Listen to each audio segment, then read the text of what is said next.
예, 엊그제 전국적으로 큰일이 벌어졌죠. 그래가지고 이제 물론 이제 얘기를 듣고 환호하는 분들도 많이 계시지만은 또 굉장히 실망하고, 그리고 또 이게 공평하지 않은 게 아니냐, 이제 특히 헌법재판소의 판결이 정당하지 못하고 올바르지 못하고 공정하지 못하고, 그리고 그 공정하지 못하니까 필요 없는 게 아니냐, 이런 얘기를 하시는 분들이 있습니다. 그런데 이런 얘기에서는 하나는 맞고 하나는 틀렸습니다. 무슨 얘기냐면은 헌재판소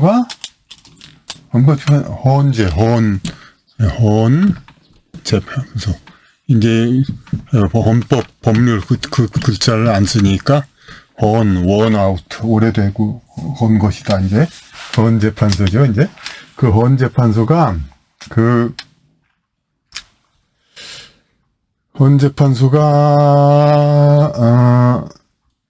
어떤 공정하지 못하다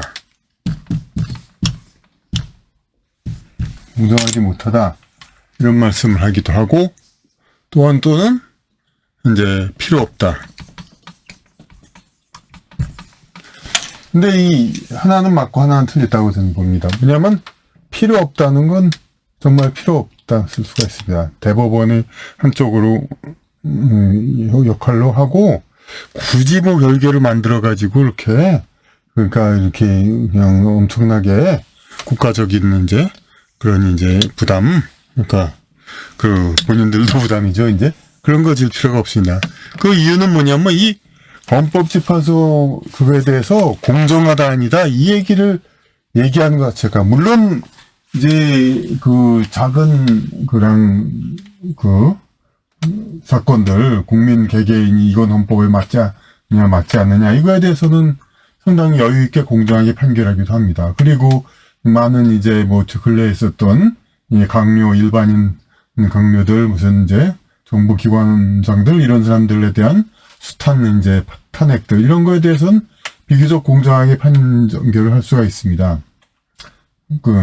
그런데 이 대통령 탄핵이란 거, 이걸 헌법재판소가 공정하게 판단한다, 이걸 얘기한다는 자체가 그 사고방식은 잘못됐다는 겁니다. 이거 하는 거. 공정하다는 것 자체가 말이 안 되는 겁니다.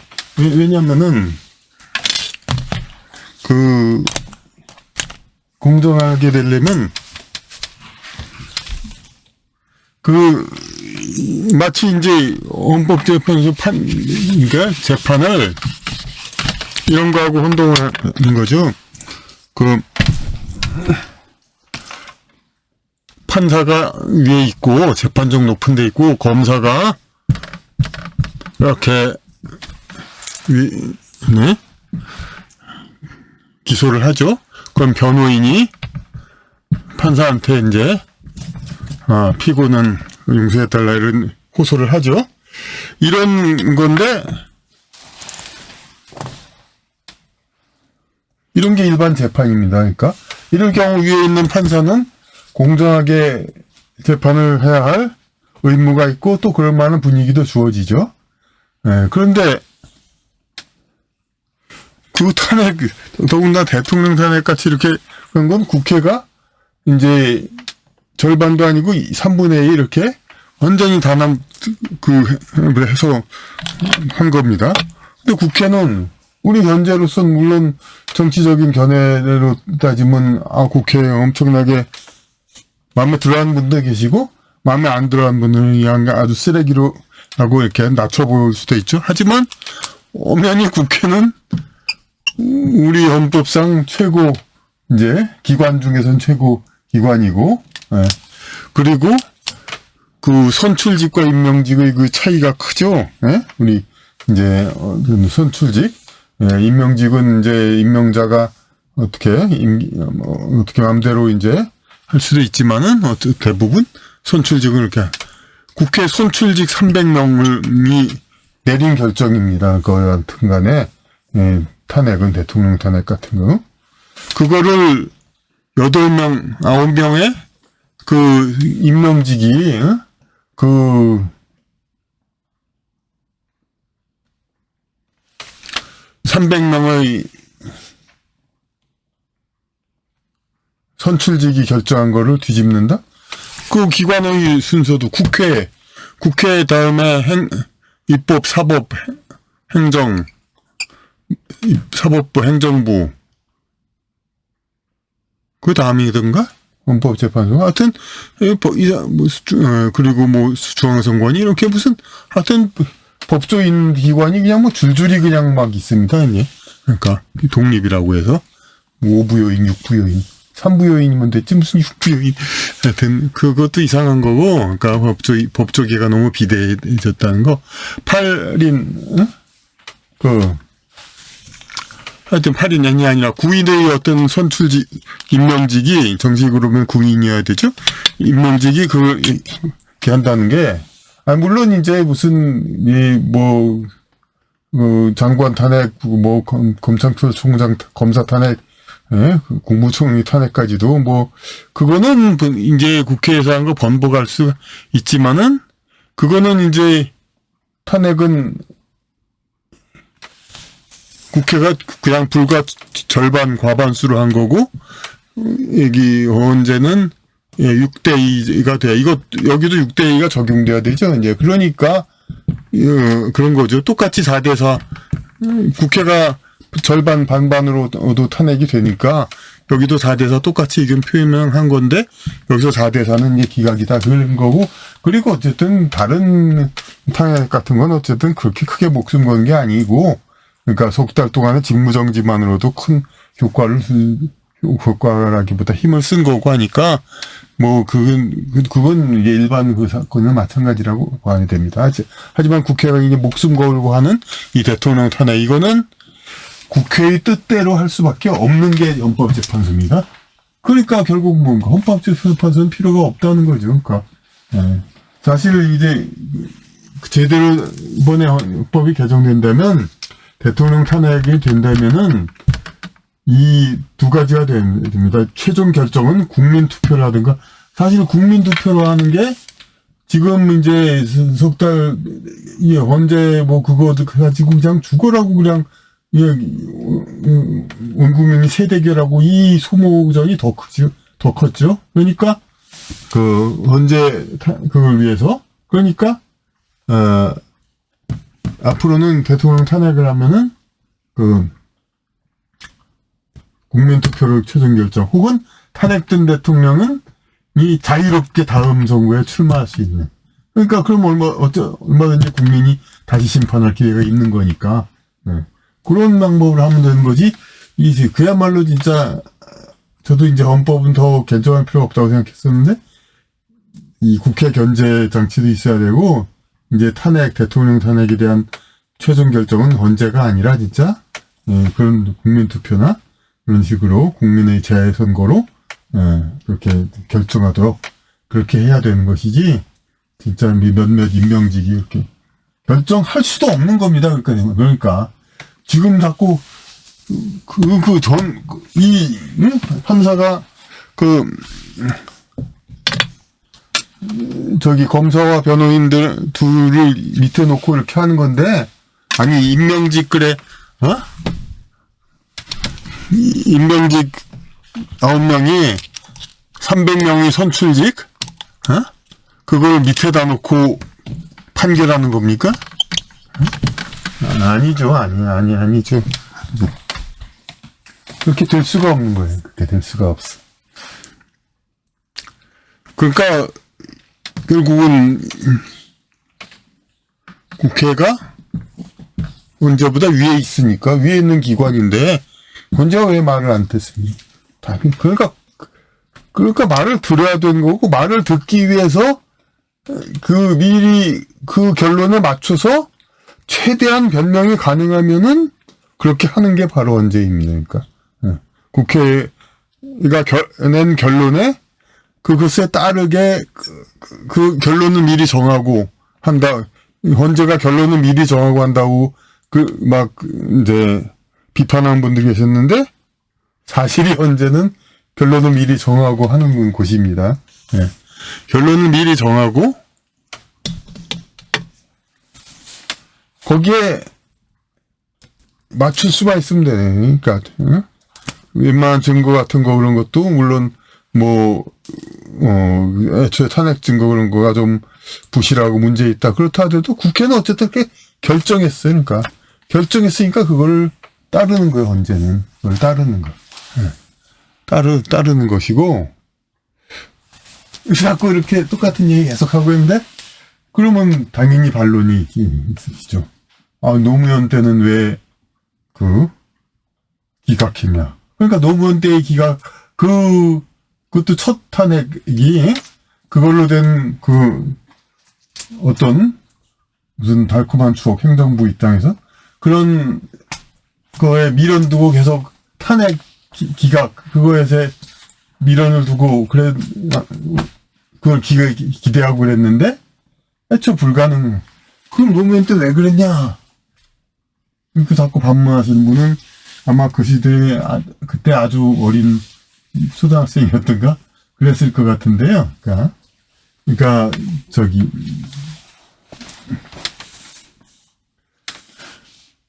그때는, 어떻게 됐습니까?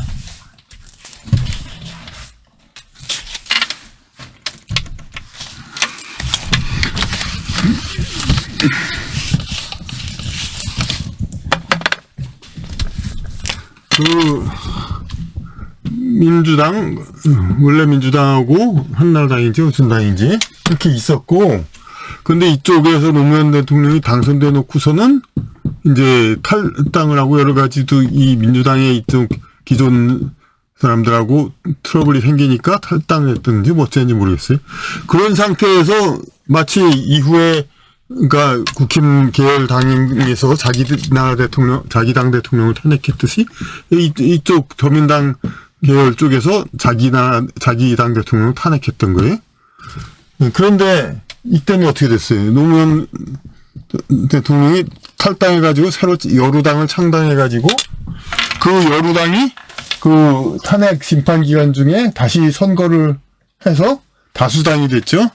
네, 다수당이 됐으니까 이건 국민 뜻이 완전히 그냥 객관적으로 드러난 겁니다. 객관적으로. 그러니까 그 새로운 그 다수당 국회의원, 그러니까 그 말 안 들으면은 현재가 이걸 안 들으면은 다시 다수당 된, 그걸 안 들으면 이 다수당이 언제 재판관을 탄핵해서 쫓아낼 수가 있죠. 지금도 마찬가지죠. 지금도 다수당 말 안 들으면은 탄핵하고 징계할 수 있습니다. 다수당이 얼마든지. 그러니까 저부터 말이 안 되는 거. 만약에 진짜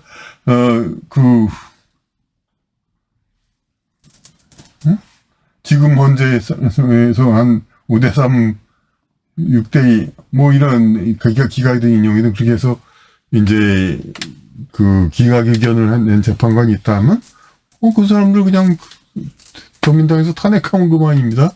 예. 그걸 또 어떻게 심판하는지는 모르겠지만은, 예. 그러니까 뭐 지금 대통령도 그렇게 하여튼 날려버리는데 헌법재판소 재판관 날려버리는 거 아무것도 아니에요. 그런데 헌재 재판관이 뭐 그 막강한 국회 그쪽을 어긋나는 결정에 말도 안 되죠. 그러니까.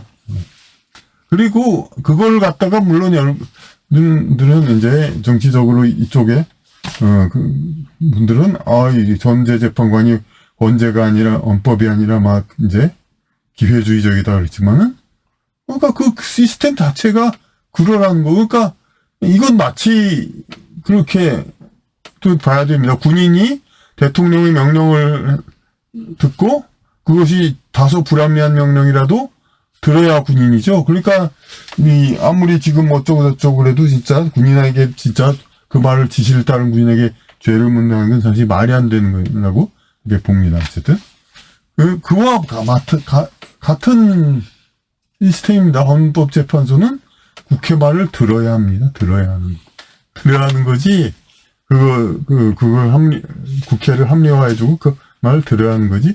그걸 어긋나게 이렇게 딱 국회 위에서 재판하는 그런 기관이 아니라는 거예요. 네. 그거를 분명히 봐야 됩니다. 그래서 지금 앞으로가 문제죠. 근데 앞으로는 진짜 이렇게 해야 됩니다. 이제 서둘러 선거를 해야 되는데 지금 보수 진영 이쪽에서 진짜 보수도 아니죠. 제가 보는 거는. 그러니까 반중 막 이런 사람들이 자꾸 끼어들죠. 마찬가지로 전 진보 그런 진영에서는 LGBTQ 동덕여대 이런 사람들이 자꾸 끼어들어가지고 자기 그거 하죠. 그 마찬가지로 이제 보수 이쪽에 이제 반중 이런 사람들 중국과 척을 지고 근데 아주 큰 그걸 이제 단순히 그냥 6.25 때 우리는 중공과 싸웠으니까 그랬겠다 이렇게 단순하게 보는 분들이 많은데 6.25 때는 이 공산당이 점령한 지 얼마 안 된 상태에서 그 중국 자체하고는 우리는 당연히 공감을 많이 가졌고 그냥 그걸 점령한 중공 오랑캐들에 대한 그 적대감 이것이 컸던 것이지 중국 그 자체를 우리가 그랬던 게 전혀 아닙니다. 그 뒤로도 우리는 이 나라에서 이제 그 역사 교육에서도 중국사를 많이 동양사로서 교육을 했고 적어도 그 김대중 좌파 정권 이후 그리고 또 개량 우파 정권 그런 이후 전까지는 그런 이제 양당제로 이렇게 왔다 갔다 여진족과 토착의 왔다 갔다 하는 그런 상황이 있기 전에는 아무리 미국의 압력으로 한글 전용법이 있다 하더라도 한자를 다 통용시키고 다 우리 민족 정통을 그대로 지니고 있었습니다. 그러니까 그때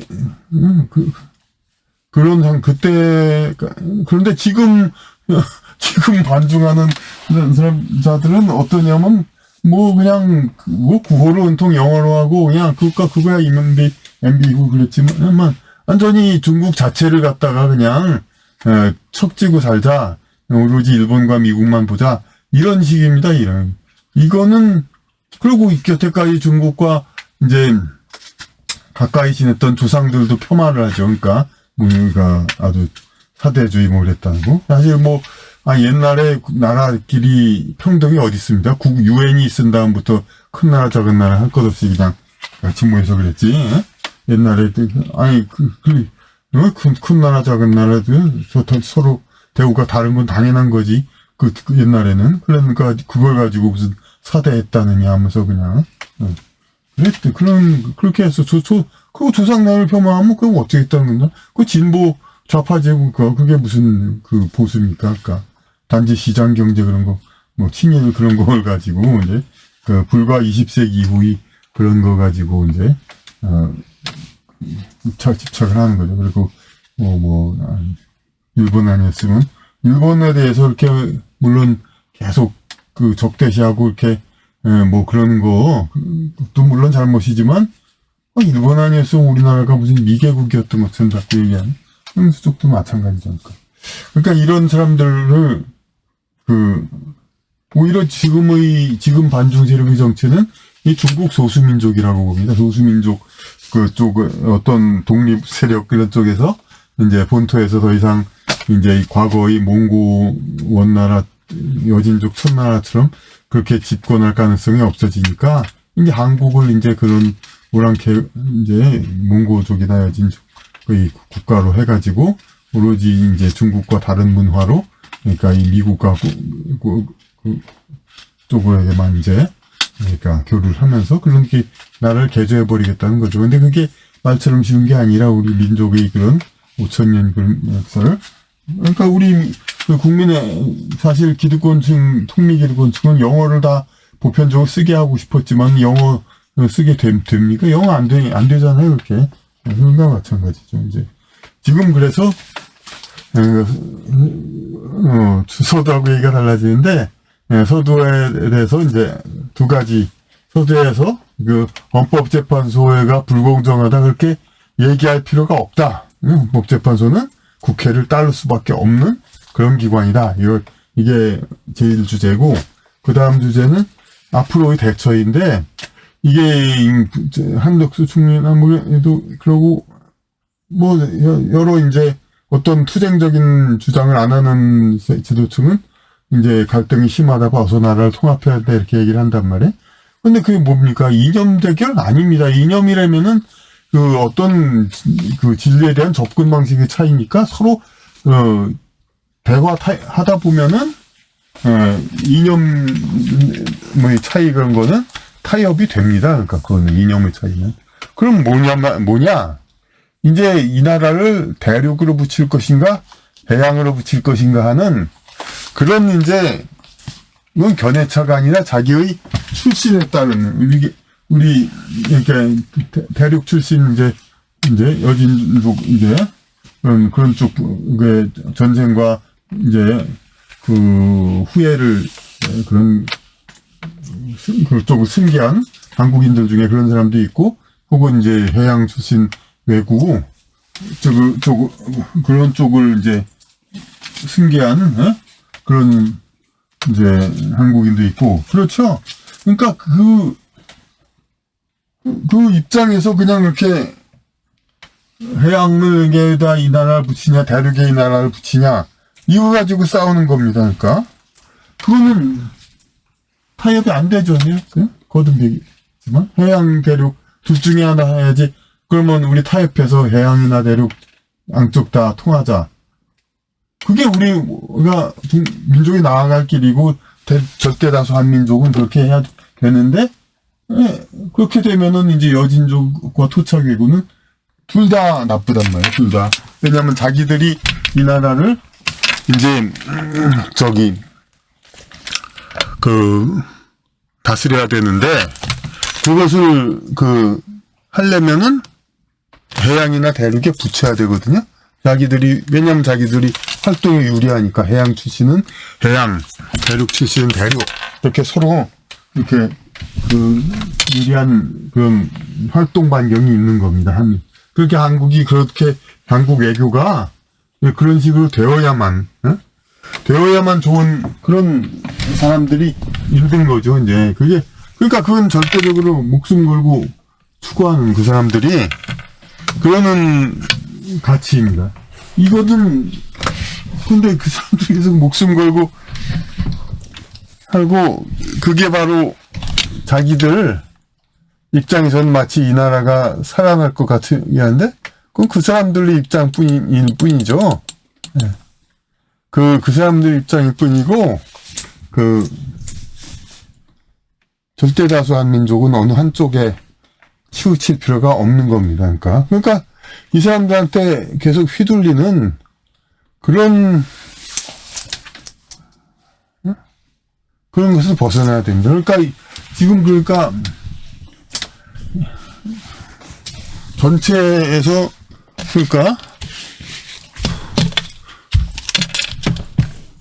전체에서 이제 소수에 해당하는 사람들이 그런 성향을 받는 건데, 양당제로 돼가지고 당을 딱 이렇게 나누다 보니까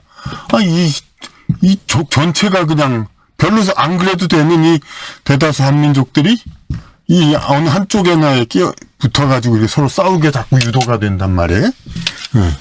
그러니까 이거 비록 양당제를 한다 하더라도 이쪽이 그러니까 서로 극전한 말은 원래 없다고 그랬죠. 이제 극전은 아나키스트이지, 과격한 사람은 극전 아니죠. 근데 극우란 말도 실제 없지만 말로 그렇게 얘기해. 그런 극우 단체 그런 것도 없지만, 근데 좌파 우파도 아니잖아요. 이거는 극우가 아니라 그냥 이 나라를 해양에 붙이려고 하는 사람들이고, 극좌가 아니라 이 나라를 대륙에 붙이려는 사람들일 뿐이에요. 대륙에 붙인다고 좌파고 해양에 붙인다고 우파해? 아니죠.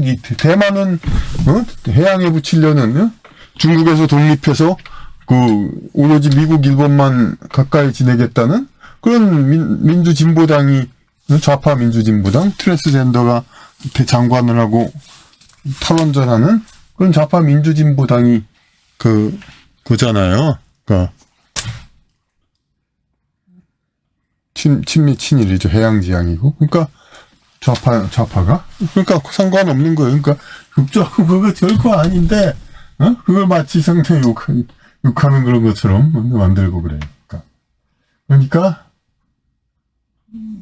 두 번째 주제를 아직 정리를 안 했고요. 그러니까 앞으로 대선이 있어야 되는데 이것이 피 튀기는 싸움이 안 되게 하려면은 이제 양쪽 다 선언을 해야 돼요. 그러니까 우리는 이제 대륙형 반중 친일 아니야 반중 친일이나 친일 반중 반일 친중 아무것도 안 하겠다. 양쪽 다 이제 국민이 교류할 수 있는 그런 권리를 갖게 하겠다. 그렇게 선언을 해야 돼요. 만약 선언 안 하는 정당이 있다. 한쪽 당만 그런 선언을 하고 다른 한쪽 당은 선언 안 한다. 그럼 선언 안 한 당이 패하도록 그렇게 해야 돼요. 그렇게 될 겁니다. 근데 현실적으로는 양쪽이 다 이제 극단 세력들이 서로 적대적 공생 관계로 서로 이제 밀고 당기는 식으로 하는 거죠. 나는 어느 쪽으로. 그러니까 특히 웃기는 게 보수 정당의 반중 친미하자고 참. 아니 친미는 하고 싶다고 다 하는 거예요? 미국을 오갈 수 있는 자금력과 능력이 있어야 되는 거지. 돈이 많든 집 아니던가 아니면 능력 있어가지고 회사나 기관에서 이런 연수를 보내주고 유학을 보내주고 그런 사람이라 가는 거지. 누가 아무나 친미합니까? 친중은 아무나 하죠. 보따리상 하면 되는 거지 거니까. 그러니까 그게 서로 뭐 선택할 여지가 없는 거예요. 그러니까 우리 서민 대중은 이제 일본 중국하고 자유롭게 교류할 수가 있어야 되고 어느 쪽 정당이 자꾸 이렇게 일본과의 어떤 외교를 자꾸 문제 트러블을 일으켜가지고 자꾸 이렇게 국민이 교류 잘 못하게 하고 또 어느 쪽 정당은 비록 당에서 하는 것 같지는 않지만 어쨌든 관련 세력들이 자꾸 이제 반중 다 문제 일으켜가지고 자꾸 이렇게 어떻게 하면 왜냐하면 이런 사람들은 그쪽하고 문제 생기면 자기들한테 이득이거든요. 그러니까 자꾸 친미 문제 그냥 일본 사과를 하면서 일본하고 문제 일으키는 사람은 그렇게 돼서 일본이 에라 진짜 니네들하고 정말 못 놀겠다 해버리면은 그 사람들은 이득이거든요. 여진족들은. 왜냐하면 우리나라가 대륙과만 교류를 하면은 여진족이 훨씬 더 유리해지니까. 자기들 활동 반경이 대륙이니까. 반대로 해양 세력 일본과 쪽에만 가까이 하는 사람은 근데 그런 사람도 비겁하게도 일본은 얘기 안 하고 이제 반중을 하려면 친일을 하자 그런 얘기는 못하고 친미하자 그러죠. 친일하자는 얘기는 용기 있게 못하고 친미하면 뭐가 됩니까? 친미 마음대로 할 수도 없는 걸 가지고 물론 또 반일하는 정치 세력도 그냥 친미는 하더라고. 자기들 이득을 위해서 반미까지 하면은 위험하니까 반미할 용기는 없더라고요. 뭐 그런 상황. 그런 하여튼 이런 위선적인 이런 사람들 그런 거에서 이웃 나라의 관계 이런 거에 대해서 이 어느 당이 이쪽이고 어느 당은 저쪽이고 이걸 가지고 이제 서로 싸우고 서로 이제 국민의 선택을 강요하다가는 계속해서 싸움만 일어나고 큰 문제가 일어납니다. 그러니까 이번에는 정말 어느 당도 이제 어느 당도 담보 이제 균형 외교를 한다. 균형 외교 그거를 선언을 해야 됩니다. 균형 외교를 하고 균형 외교 안 하겠다 그런 정당은 곧바로 패퇴해야 됩니다. 어느 한 당이라도 우리는 균형 외교 한다. 그렇게 분명히 선언하도록 해야 이 나라의 계속적인 갈등이 이제 끝없는 갈등 이런 거 끝없는 갈등이라기보다 아주 점점 과격해지는 갈등 이것이 끝나게 됩니다. 그러니까 두 가지 헌법재판소는 그럴 수밖에 없는 곳이니까 양해를 해야 된다. 그리고 앞으로 정치는 이 어떤 외교 정책 이거는 그때 봐서 하는 거지. 어? 아니 중국이 사드 그런 거 가지고 자꾸 생태 트집 잡고 엉뚱하게 그냥 롯데 민간 기업을 탄압하고 이러면 당연히 중국하고 좀 항해돼서 조금 긴장 관계 생기는 거고, 일본이 뭐 괜히 뭐 문제 있다고 무슨 어떤 뭐 무역 이거 뭐 우리 안 주겠지 막 산업에 타격 주려고 여태까지 수출하던 거 안 하겠다 뭐 그런 생태를 쓰면은 그럼 일본에 대항해서 그럼 국산화하고 좀 거리 둘 수 있는 거고, 이렇게 서로 태도에 따라서 각 나라 태도에 따라서 미국도 그렇게 입찰을 하면 하지만은 그러니까 무슨 관세 너무 매기고 뭐 도청하고 그러면 좀 문제 얘기하는 거고, 그런 외교는 그때 상황에 따라서 하는 거지. 우리가 뭐 어느 당이 집권했다고 해서 뭐 중국하고는 척을 지고 일본과 미국만 상대하고 혹은 반대로 일본하고는 척을 지고 이렇게 그런 식으로 국민에게 선택을 강요하는 거, 이걸 계속해서 국민을 싸움에 몰아넣고 갈등을 일으키는 겁니다. 그러니까 이것은 앞으로 그러지 못하도록 우리 국민이 스스로 알아서 그거를 판단해야겠습니다.